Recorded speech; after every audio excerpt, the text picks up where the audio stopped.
Example, tuna hesabu yetu hiyo hapo 7,815 jumlisha 8,252.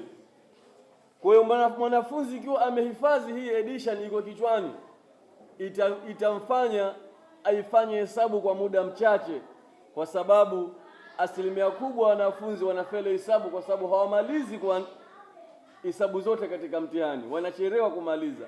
Na hili ni tatizo kubwa la wanafunzi.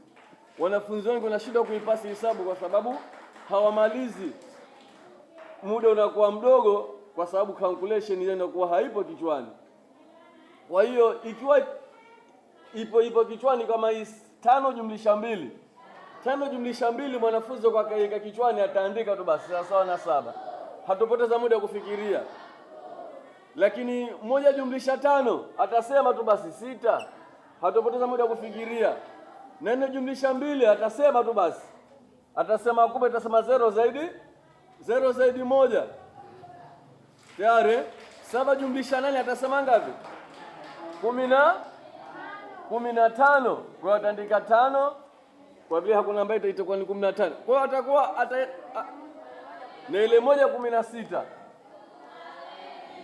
Kwa mwanafunzi itakuwa ni rahisi kuifanya addition kwa sababu nambari zote answer zake zipo kichwani kwake. Kwa hiyo hatuhangaika kutafuta vijiti wala nini.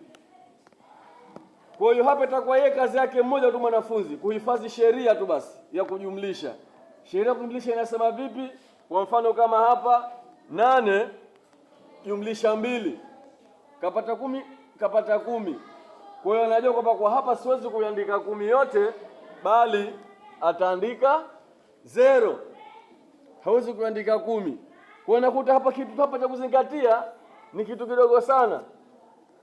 Kuzingatia kanuni kwamba kwa ukipata jawabu 11 huwezi kuandika 11, bali wewe uandike 1 zaidi 1. Lakini cha kuzingatia hapo kubwa tajua kumbe nambari zinaanza kujumlishwa upande wa kulia. Upande wa kulia ndiko nambari zinapaswa kujumlisha, asijakujumlisha kwanza upande wa kushoto.